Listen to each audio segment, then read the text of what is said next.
सीख सकते हैं इनसे।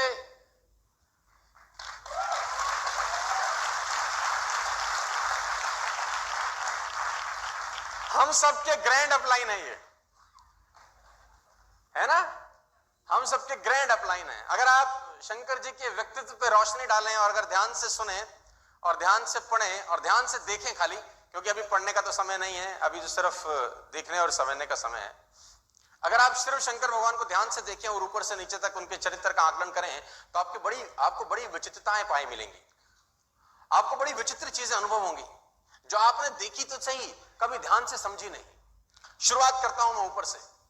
अगर आप शंकर जी को ऊपर से देखें तो ऊपर कहते हैं भगवान शंकर की जटाओं में मां गंगा का निवास होता है, सुना है आपने, है ना? तो जटाओं में है जल, पानी, और थोड़ा सा नीचे उतरा है तो तीसरी आंख खोलते ही निकलता है आग। तो पानी और आग इस दुनिया में कहीं साथ साथ होते नहीं है, या तो आग रहेगा या, लेकिन भगवान एक ऐसे काम करते हैं जो कोई नहीं करता है। आग को भी साथ रखा हुआ है और थोड़ा सा फिर ध्यान से देखें तो ऊपर मिलेगा आपको चंद्रमा। कहते हैं चंद्रमा में रहता है अमृत, और थोड़ा सा नीचे उतरेंगे तो देखेंगे जहर, विष पी रखा है। तो अमृत भी है और इस दुनिया में आपको इन दोनों में से एक चीज मिलेगी, दोनों साथ नहीं मिलेंगे। आग और पानी साथ साथ, जहर और अमृत साथ साथ। और ध्यान से देखेंगे और ध्यान से देखेंगे तो गले में मिलेगा सांप। थोड़ा सा नीचे उतर आइए, इनके एक पुत्र हैं जिनका नाम है गणेश जी, उनकी एक सवारी है जिनका है चूहा। सांप और चूहा साथ साथ आपको कहीं नहीं दिखाई देगा। जल अग्नि साथ साथ, विष अमृत साथ साथ, सांप और चूहा साथ साथ। वो चूहा डरता ही रहता है कि उतर ना आए ऊपर से। एक और पुत्र है कार्तिकेय, उनका वाहन है मयूर, मोर। मोर कहता है घबरा मत, सांप को आने दे, बैठा हूं मैं। मयूर और सांप साथ साथ, आग पानी संग संग, विष अमृत संग संग, सांप चूहा साथ साथ, मयूर और सांप साथ साथ। और मजे की बात, भगवान शंकर के वाहन हैं ऋषभ, जिसको बोलते हैं बैल, और मां भवानी के वाहन है शेर। बैल और शेर साथ साथ नहीं होते, ये भी साथ साथ। और कमाल की बात, भगवान लगाते हैं शरीर पे भभूत और साथ रहते हैं उनके भूत।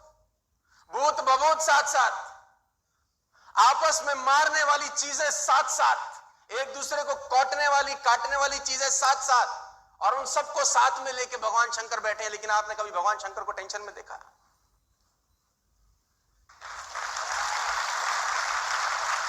Ever in your life? मस्त रहते हैं, कोई टेंशन नहीं है। तो जब इतनी चीजें जो एक दूसरे को खा जाएं आपस में, उन सबको साथ साथ रह के ये साहब चल सकते हैं, तो हमारे पास तो इनसे कम खतरनाक चीजें रहेंगी।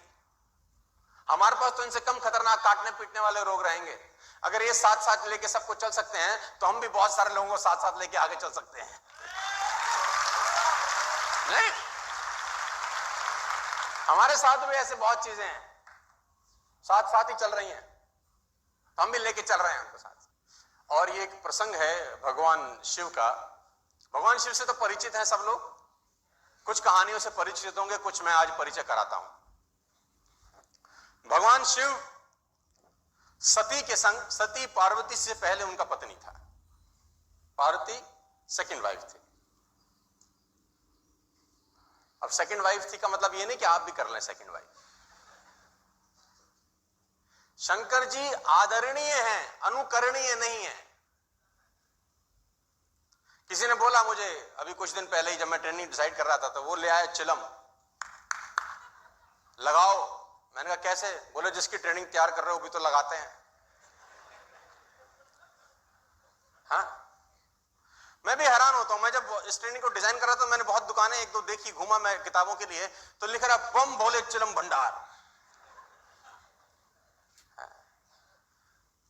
चिलम ले आया, कह रहा लगा लो, लगाते हैं बाबा। मैंने कहा अच्छा फिर एक कदम और आगे निकलो अगर ऐसा ही करना है तो। कह रहा एक कदम और आगे निकल के कहां जाएं? मैंने कहा एक सांप लो, अपने गले में डाल लो, बाबा ने डाल रखा है, थोड़ा और आगे निकलो। आदरणीय है, अनुकरणीय नहीं है। भगवान शंकर एक ऐसे व्यक्ति हैं जिनके पास दोष भी जाकर गुण बन जाते हैं। जो नॉर्मल लाइफ में दोष रहता है उनके पास जाके वो गुण के रूप में परिवर्तित हो जाता है, आपके पास दोष ही रहेगा। हाँ, तो मैं कह रहा हूं वो दूसरी पत्नी थी, आपके दिमाग में ये ना चले कि हम भी